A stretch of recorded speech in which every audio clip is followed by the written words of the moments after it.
جی ناظرین، جو ارادہ رکھتے ہیں دبئی میں سفر کرنے کا اور وہ بھی وزٹ ویزا پر، تو ان کے لیے تکلیف دہ خبر سامنے آئی ہے۔ متحدہ عرب امارات کے 3 ماہ کے وزٹ ویزے پر پابندی لگا دی گئی ہے اور وزٹ ویزے بند کر دیے گئے ہیں۔ دبئی میں 90 دن کا انٹری پرمٹ صرف ایسے وزٹرز کو جاری کیا جا رہا ہے جن کے امارات میں 10 ڈگری رشتہ دار ہیں۔ خلیج ٹائمز کے مطابق متحدہ عرب امارات میں 3 ماہ کے وزٹ ویزوں کا اجرا بند کر دیا گیا ہے۔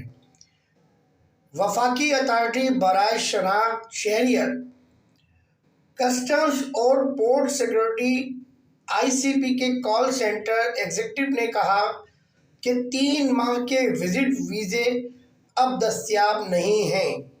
3 ماہ کا داخلہ پرمٹ چند مہینے پہلے تک دستیاب تھا لیکن اب نہیں ہے۔ اس کے متبادل کے طور پر UAE کے خواہشمند 30 یا 60 دن کے وزٹ ویزے پر آ سکتے ہیں جو ٹریول ایجنسیوں کے ذریعے جاری کروائے جا سکتے ہیں۔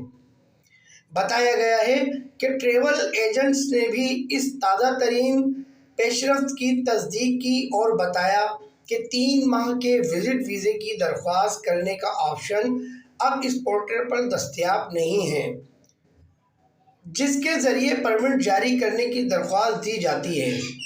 سینٹرل نیوز 11 سے منیر احمد کو اجازت دیجیے۔ السلام علیکم ورحمۃ اللہ وبرکاتہ۔